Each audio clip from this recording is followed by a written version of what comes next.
Okay, so we have this usong-uso ngayon at napakahirap bilhin na Lux Organic Soothing Gel, Aloe Vera and Snails.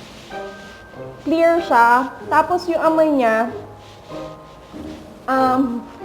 ewan ko, refreshing naman, pero para sa akin amoy...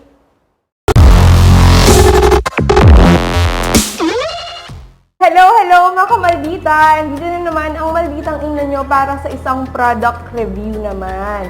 Okay, so we have this usong-uso ngayon at napakahirap bilhin na Lux Organic Soothing Gel, Aloe Vera and Snail. So this is for all types of skin and 95% siya. Okay, so yun, nahirapan talaga kung i-order siya.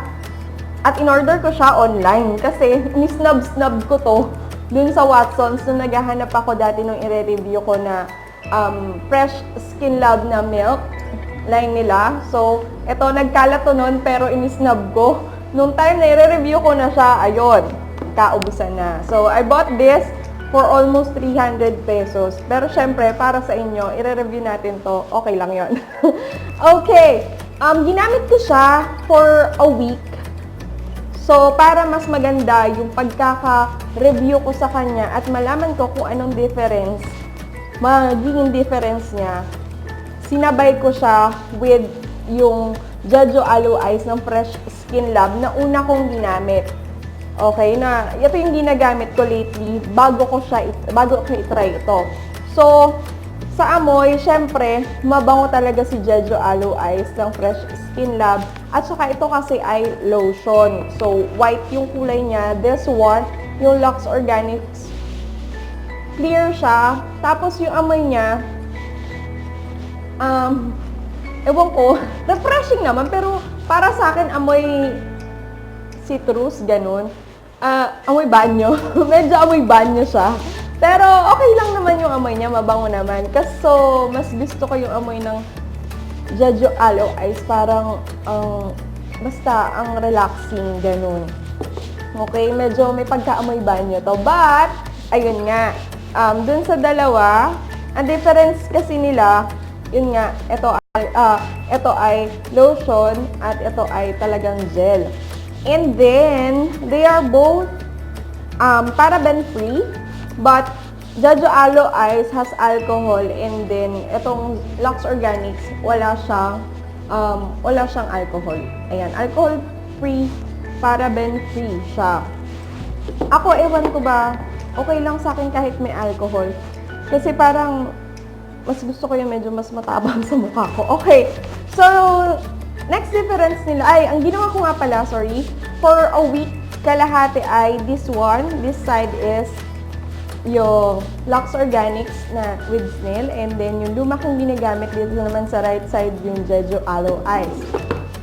Ayun, nung pinapahid ko sila, syempre, sa tatagalan ng tuyo, same amount lang ha, sabay lang silang natutuyo para sa akin. Kasi kung ano yung ang ginagawa ko, minsan, ang inuna ko yung Lux Organics muna, and then susunod ko yung Jeju Aloe Eyes. Yung Fresh Skin Lab. So, unang matutuyo yung Lux Organics. Pagka naman inuna ko yung Jeju Aloe Eyes, mag-set siya or mas matutuyo siya ng una. So, para sa akin, syempre, hindi ko naman pwedeng isabay-sabay na gano'n. So, yun, para sa akin, sabay lang silang natutuyo. Okay? Not unless, syempre, mas marami kang nilagay or mas kinapalan mo yung paglalagay dun sa isang product. Ayun. So, yun yung napansin ko. And then, sinabay ko sila with my sunscreen. Wala naman ding problema sa kanila. Pinaka napansin ko lang is yung Jeju Aloe Eyes.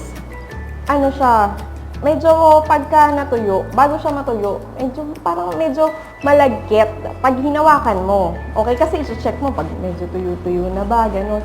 Medyo malagkit siya. Kahit tuyo na. Ayan, mas parang ma-feel mo na moist pa siya, medyo talaga malagkit.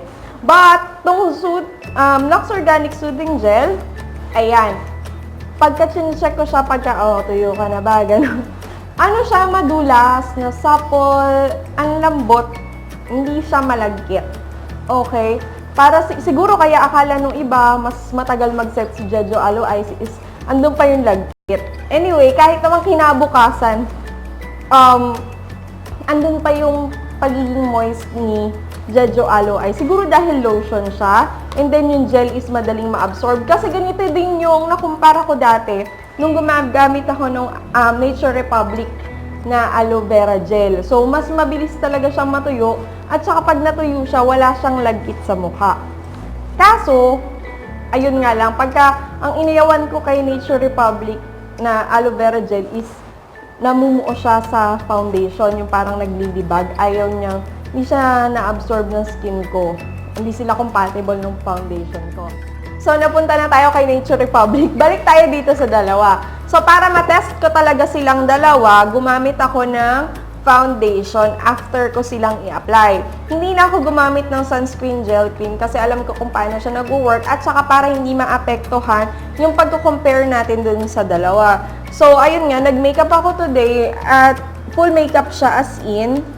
At wala akong napansin na difference or naging epekto nila sa makeup. They are both okay under ng makeup. Walang buo-buo, hindi ako nahirapang mag-blend, hindi din naging malagkit yung feeling ko.